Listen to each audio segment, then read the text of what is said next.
बिस्मिल्लाहिर्रहमानिर्रहीम। अस्सलाम वालेकुम माय यूट्यूब फैमिली, कैसे हैं आप सब? उम्मीद करती हूँ आप सब बिल्कुल खैर खैरियत से होंगे। आज हम बनाने जा रहे हैं मज़ेदार किस्म का कोरमा। यूँ तो आपने बहुत से खाए होंगे, लेकिन ये देगी कोरमा आप जब ट्राई करेंगे तो दुआएं ज़रूर देंगे। बहुत ही अच्छा बनता है, बिल्कुल शादियों वाला बनता है। तो हमने इसके लिए लिया है चिकन मैंने लिया है लेग के 2 हिस्से करवा लिए हैं। जब भी आपने कोरमा बनाने हैं आपने बड़े पीसेस देने हैं। आप इसमें ब्रेस्ट के पीसेस भी शामिल कर सकते हैं, लेकिन क्योंकि मुझे ये ज़्यादा हमारी फैमिली को पसंद है तो हम यही बना रहे हैं। अब हमने ये करना है कि इसमें 1 जग के करीब भर के पानी का डाल देना है, ताकि ये जो गोश्त है वो इसके अंदर पानी में डूब जाए। फिर हम इसमें ऐड कर देंगे 4 चम्मच के करीब सिरका, 1 भरा हुआ चम्मच हम शामिल कर देंगे नमक का। अब हम इसमें शामिल कर देंगे चीनी।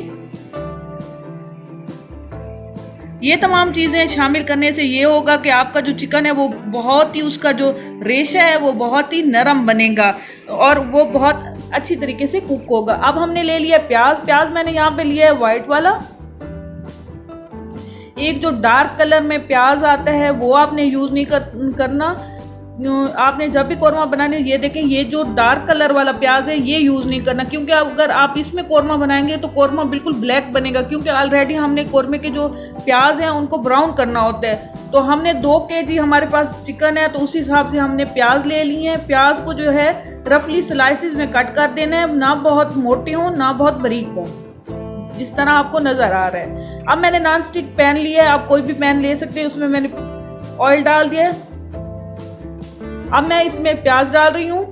प्याज को अच्छी तरह गरम किए हुए ऑयल में ही डालना है, ठंडे ऑयल में इसको ऐड नहीं करना। अब हम इसको अच्छी तरीके से भूनेंगे। इनको बिल्कुल ब्लैक नहीं करना, जलाना नहीं है। आपने साथ साथ इसमें चम्मच चलाते रहने हैं ताकि आपके जो प्याज हैं वो ब्लैक ना हो, बल्कि हमने इनको गोल्डन ब्राउन तलना है। तो हम प्याजों को अच्छी तरीके से तल लेंगे। प्याज हमारे फ्राई हो रहे हैं। जब ये अच्छी तरीके से फ्राई हो जाएंगे तो फिर हम नेक्स्ट इसका जो स्टेप है वो करेंगे। प्याज जो है, प्याज की जो तलाई है वो बहुत ज़रूरी होती है कोरमे में। इक्वली इसको तलना होता है। इनको बहुत ज़्यादा डार्क नहीं रखना होता, बिल्कुल वाइट नहीं रखना होता, तो फिर जो टेस्ट है या कलर है वो उस तरह का नहीं बनता। तो हमने प्याज़ों को अच्छे तरीके से जो है वो तलना है। तो आप जिस तरह से ये देखें हमारे जो प्याज हैं वो गोल्डन ब्राउन हो चुके हैं। अब मैं इन गोल्डन ब्राउन प्याजों में डालूंगी दही और इनको मिक्सी में पीस लूंगी। दही और प्याज का पेस्ट बना लूंगी। ये देखें दही और प्याज का पेस्ट हमारे पास बन के आ चुका है। दही तकरीबन 2 बड़े चम्मच थे। इस तरीके से आपने इसका पेस्ट बना लेना है। चिकन को हमने पानी में तकरीबन आधा घंटा के लिए भिगोया था। अब मैंने वो पानी जो है वो फेंक दिया। अब मैंने चिकन को उसी ऑयल में जिसमें मैंने प्याज फ्राई किए थे उसमें मैं तल लूँगी। इससे जो चिकन है वो बहुत ही, उसका टेस्ट डिवेल्प होगा। चिकन बहुत ही ज़्यादा अच्छा बनता है।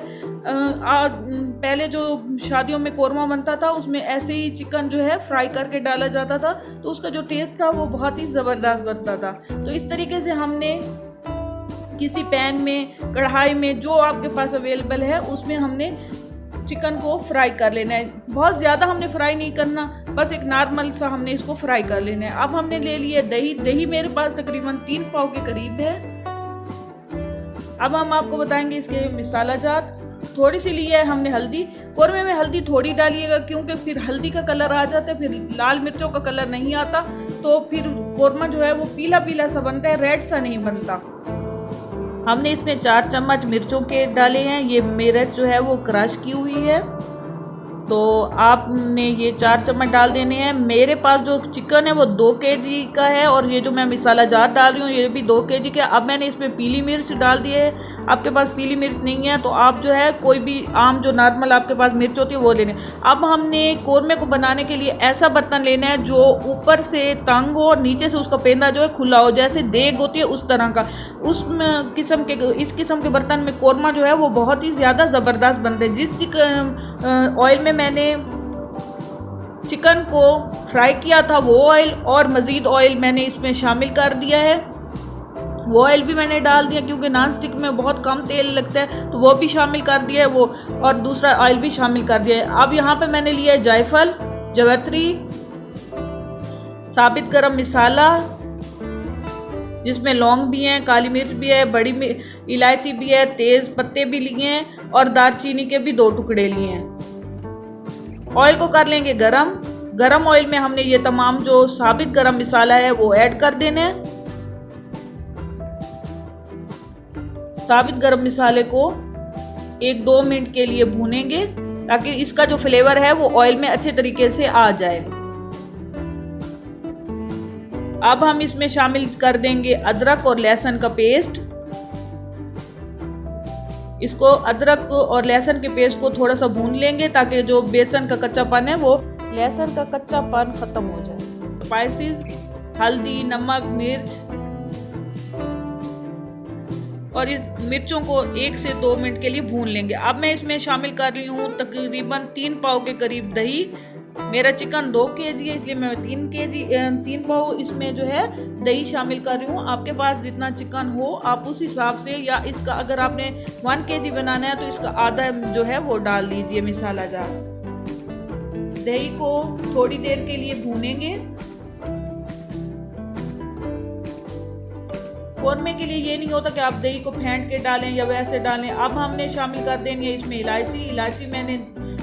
इलायची जब भी आपने डालनी है बहुत ही खुशबूदार किस्म की इलायची आपने इसमें डालनी है और उसको तोड़ के डालना है। अब हम इसमें शामिल कर देंगे अपना फ्राई किया हुआ गोश्त। तो चिकन जो मैंने फ्राई किया हुआ था वो मैंने इसमें शामिल कर दिया है। इसको भी भून लेंगे क्योंकि ऑलरेडी जो हमारा चिकन है वो तला हुआ है, बस हमने थोड़ा सा दही को मज़ीद पकाना है।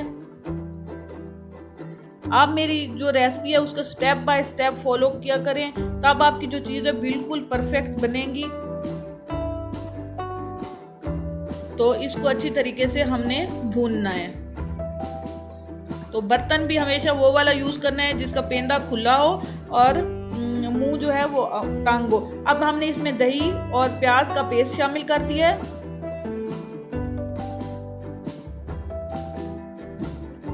दही हमारी जो पहले डाली थी वो अच्छी तरीके से भून चुकी थी, ऑयल ऊपर आ चुका था। अब हमने प्याज और उसका पेस्ट डाल के इसको मज़ीद थोड़ा सा भून लेंगे। इस टाइम बहुत ही लाजवाब किस्म की खुशबू आ रही है, दिल करता है अभी खा ले, लेकिन अभी ये बिल्कुल भी पका नहीं है। अभी इसको काफ़ी टाइम है जब ये पकेगा।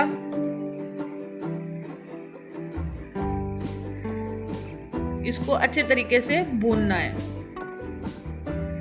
तो इस तरह का बर्तन होता है उसमें जो है वो फ्लेवर बाहर की तरफ ज़्यादा नहीं निकलता, वो उसकी अंदर ही रहता है। इसीलिए देगों की बनावट भी इसी तरह की जाती है, तो उसमें जो चीज़ है वो ज़्यादा अच्छी बनती है। अब हम इसमें शामिल कर रहे हैं धनिया आपने इसमें बहुत सारा शामिल किया है। ये मैंने जो है पीस लिया है, फ्रेश आपने पीसना है और तकरीबन 4 चम्मच के करीब आपने इसमें धनिया ऐड करना है।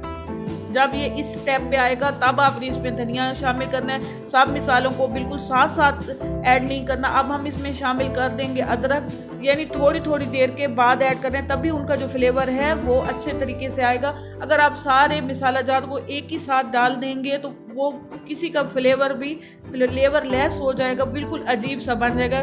तो इसी तरह आपने डालना है। अब हम इसमें शामिल कर देंगे पानी 1 लीटर के करीब मैंने शामिल कर दिया है। कोरमा बहुत से तरीक़ों से बनाया जाता है, कोई इसको पतला रखता है, कोई गाढ़ा रखता है, तो मैं इसको दरमियानी उसमें बनाऊंगी। अब हम इसको कवर कर देंगे, कवर करके हम इसको रख देंगे कुछ देर के लिए। 5-10 मिनट गुजरने के बाद ये इस कंडीशन में आ जाएगा। और जो इन मिसालों की इस देगची नुमा बर्तन में खुशबू उठेगी वो तो बहुत ही ज़बरदस्त होगी, बहुत ही लाजवाब किस्म की खुशबू आएगी। हमने अदरक, धनिया और सब्ज़ मिर्च काट ली है। आप चाहें तो इस स्टेज में भी कोरमे को उतार सकते हैं। आंच को बाद में आपने बिल्कुल लो कर देना है, यानी लो टू मीडियम पे रखना है इसको, और ऊपर से ढक्कन दे के पकाना है। अब आप चाहें तो इस कंडीशन में आपका कोरमा आ जाए तो आप इसको उतार सकते हैं।